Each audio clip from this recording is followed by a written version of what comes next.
آج میں نے اپنا موضوع رکھا ہے تفسیر استعاذہ، یعنی میں نے بہت سارے مطالعے کے بعد قرآن کی ایک تفسیر لکھنے کی کوشش کر رہا ہوں، تو اس اعتبار سے اس پر میں کافی دنوں سے مطالعے کر رہا ہوں اور اس تعلق سے بہت ساری کتابوں کو دیکھنے اور پڑھنے کا موقع بھی ملا ہے۔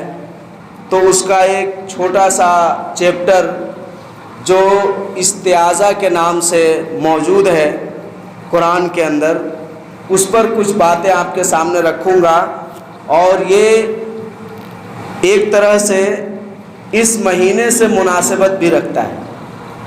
اس مہینے یعنی سفر کے مہینے سے اس طور پر مناسبت رکھتا ہے کہ اس مہینے کے اندر جو ہماری پریشانی ہے، جس سے ہم ڈر کھاتے ہیں، خوف کھاتے ہیں، اور ہمارے اندر یہ عقیدہ موجود نہیں ہے کہ نفع اور نقصان کا مالک اللہ ہے، تو اس بنیاد پر ہمارے عقیدے میں تزلزل، گراوٹ اور پریشانی آ جاتی ہے۔ تو اس ناحیے سے اس چیز کو جاننا ضروری ہے اور بے انتہا ضروری ہے۔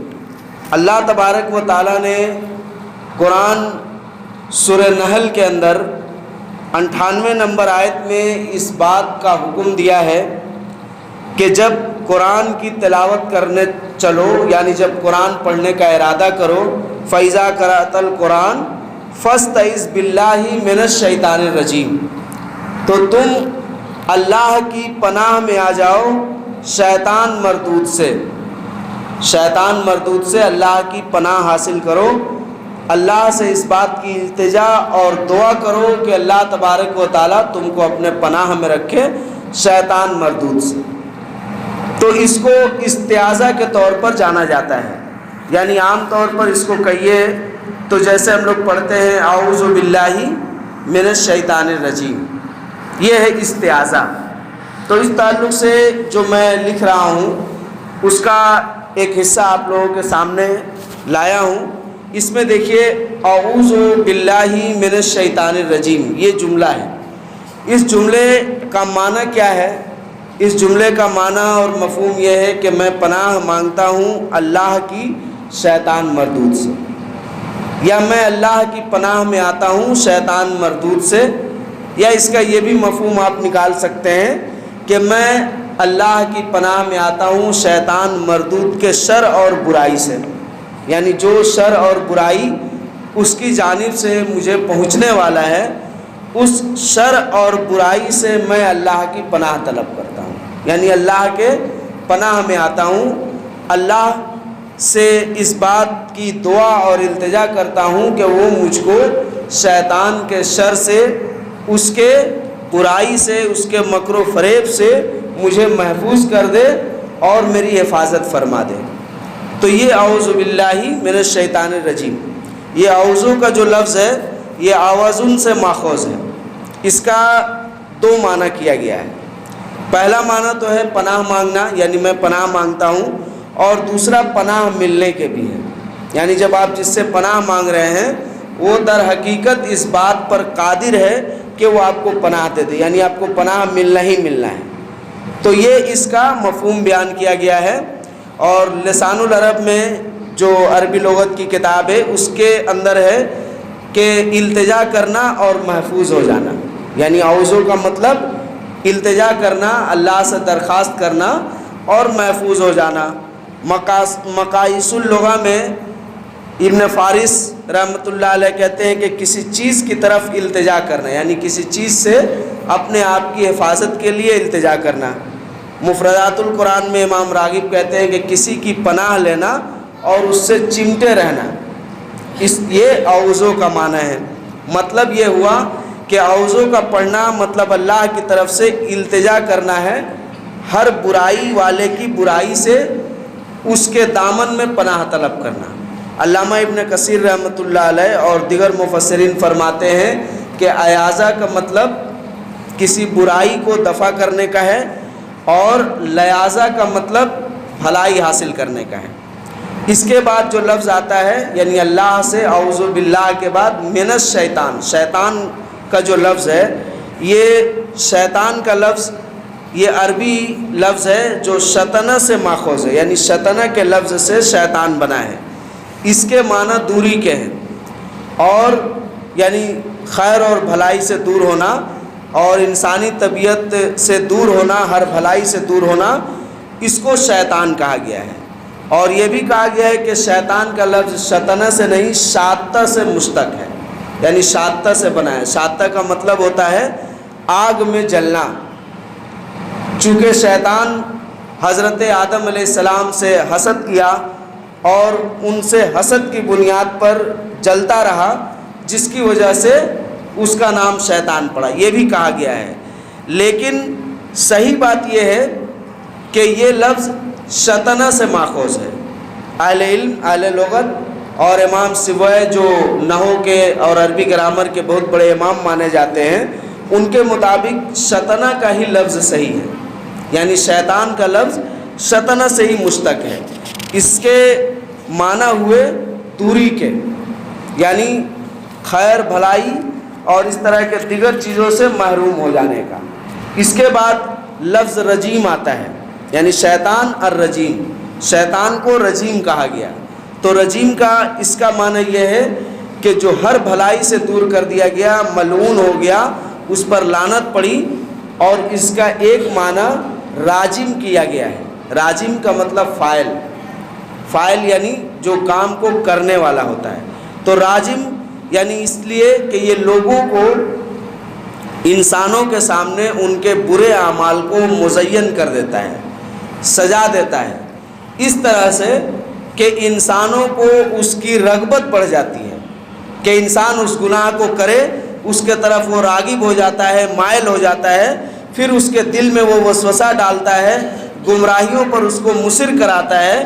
اس اعتبار سے اس کو راجم یعنی رجیم کہا گیا کہ جو خود بھی ملعون ہے اور دوسرے کو بھی جو اس کے ساتھ رہتے ہیں، جو اس کے نقش قدم پر چلتے ہیں، ان کو بھی یہ اسی طرح کے فعل میں ڈال دیتا ہے۔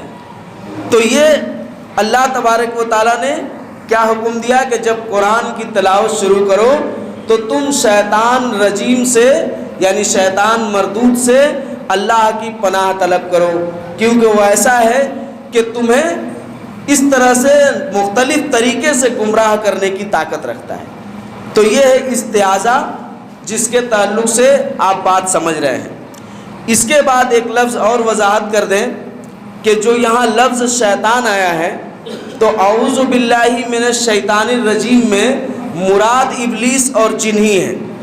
جیسے عربی کے بہت سارے الفاظ ایسے ہوتے ہیں کہ جہاں اس لفظ کے کئی ایک معنی ہیں، کئی ایک مفہوم ہے، وہاں سیاق سباق سے اور مفہوم سے معنی بھی متعین کیا جاتا ہے۔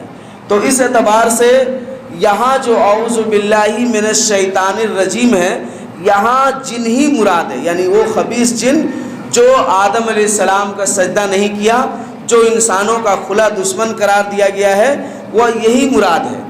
لیکن یہ لفظ اور بھی جگہ قرآن میں استعمال ہوا ہے، قرآن میں اور حدیث میں شیطان کا لفظ اور بھی معنوں میں استعمال ہوا ہے۔ تو یہ شیطان کا جو لفظ ہے یعنی متردد، بھلائی سے دور کیا گیا، شرکس، خبیث نفس، خبیث طبیعت، اس کا یہ مفہوم اور معنی ہے۔ تو اس مفہوم اور معنی میں قرآن میں اور بھی بہت ساری آیتیں ہیں جہاں پر آپ دیکھیں گے کہ شیطان سے مراد انسان بھی ہیں، شیطان سے مراد چوپائے بھی ہیں، جیسا کہ حدیث کے اندر بھی موجود ہے۔ آپ صلی اللہ علیہ وسلم، اللہ تبارک و تعالیٰ قرآن کے اندر کہتا ہے کہ ہم نے ہر نبی کی امت میں یعنی نبی کا دشمن بنایا، یعنی ہر امت میں ہم نے نبی کے لیے ایک دشمن بنایا، من الانس والجن، یعنی جنوں اور انسانوں میں سے۔ تو اللہ نے وہاں لفظ استعمال کیا ہے قرآن میں کہ شیطان، جنوں اور انسانوں میں سے جو شیطان ہیں، ان کو میں نے نبیوں کا دشمن بنایا۔ تو یہاں اللہ نے کیا کہا کہ انسان اور جنوں میں سے جو شیطان صفت لوگ ہیں، ان کو میں نے نبیوں کا دشمن بنایا ہر امت میں۔ تو اس سے کیا سمجھ میں آیا کہ شیطان سے مراد صرف جن نہیں ہے، شیطان سے مراد انسان میں بھی بہت سارے ایسے لوگ ہیں جو خبیث نفس ہوتے ہیں، جو معاشرے میں فساد پھیلانا چاہتے ہیں، جو ہر ایک کے گھر کی بھیدی بن کر اور ہر ایک کے گھر میں جھگڑا لگاتے پھرتے ہیں۔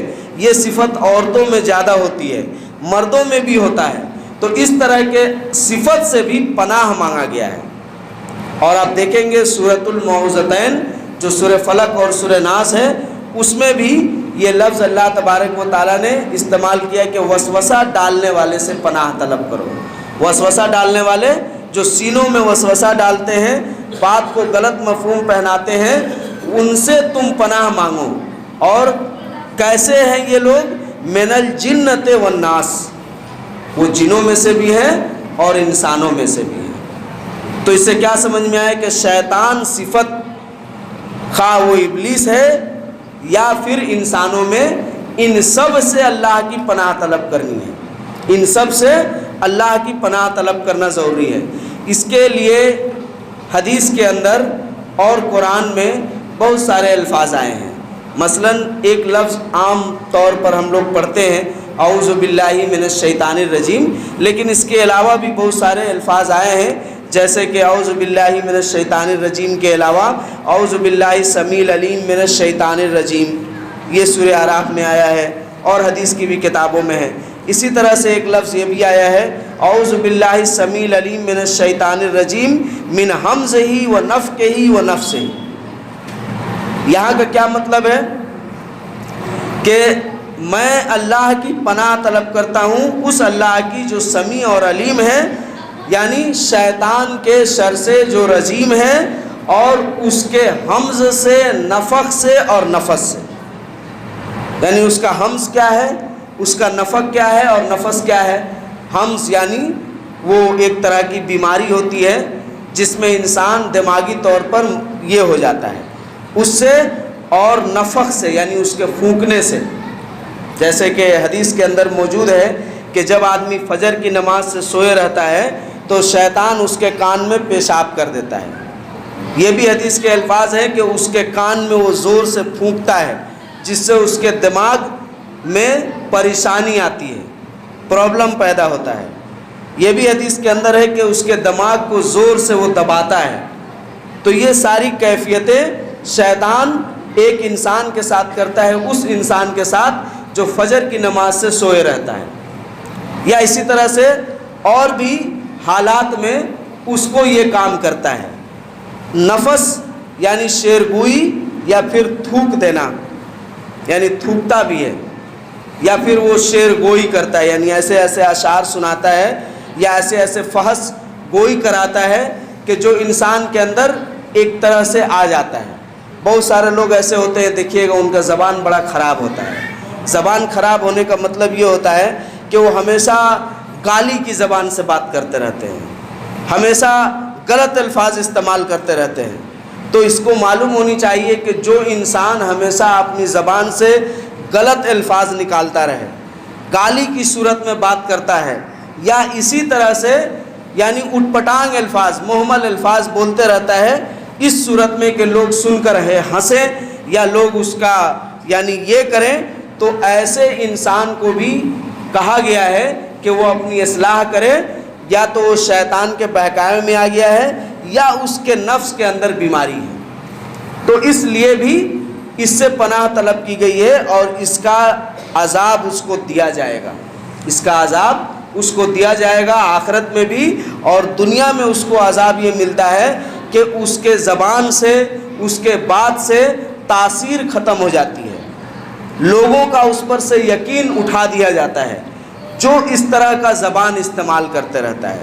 تو ہو سکتا ہے کہ شیطان بھی یعنی جن بھی انسان کے خون میں پیوست ہو کے اور اس طرح سے اس کی فطرت کرا دے۔ تو اس لیے یہاں جو اللہ تبارک و تعالیٰ نے سکھلایا تو اس کے اندر کیا ہوا، من ہمزہ ونفخہ ونفثہ، یعنی اس کے فحش گوئی سے، اس کی اس بیماری سے، اس کے پھونکنے سے، تھوکنے سے اور شیر گوئی سے، اے اللہ ان تمام چیزوں سے ہم کو تو محفوظ کر دے۔ اسی طرح سے اللہم انی اعوذ بک من الشیطان الرجیم وہمزہ ونفخہ ونفثہ، اس طرح کا بھی صیغہ الفاظ سکھایا گیا۔ اسی طرح سے اعوذ باللہ من الشیطان الرجیم ان اللہ هو السمیع العلیم، یہ بھی ایک لفظ سکھایا گیا۔ اس کے علاوہ آپ دیکھیں کہ اہل علم نے اس بارے میں یہ بات بیان کیا ہے کہ یہ جو الفاظ یعنی استعاذہ جو ہم لوگ اللہ سے پناہ طلب کرنے کے لیے استعمال کرتے ہیں، اس کے ارکان کے بھی تعلق سے جاننا ہم لوگوں کو ضروری ہے۔ یعنی ارکان یہ ہے کہ اس کے علاوہ جو مسجد میں داخل ہونے کی دعا ہے اس کے اندر بھی یہ الفاظ آیا ہے اعوذ باللہ العظیم و بوجہہ الکریم و سلطانہ القدیم من الشیطان الرجیم اللہم افتح لی ابواب رحمتک، اس طرح سے آپ صلی اللہ علیہ وسلم نے مسجد میں داخل ہونے کی دعا سکھلائی ہے۔ تو یہ دعا یہاں بھی شیطان سے پناہ مانگی گئی تاکہ وہ آپ کو ایسا کچھ نہیں سجھا دے، ایسا کوئی وسوسہ نہ ڈال دے دل میں کہ ارے مسجد میں جانے سے کیا ہوگا، ارے مسجد کے علاوہ گھر میں بھی تو نماز ہو جائے گی، ارے نماز تو کہیں بھی ہو جائے گی۔ یہ بھی ایک طرح کا وسوسہ ہے جس سے نمازی کے دل میں وسوسہ آ جائے اور وہ مسجد میں نہیں جائے اور اللہ کے رحمت کا طلبگار نہ ہو۔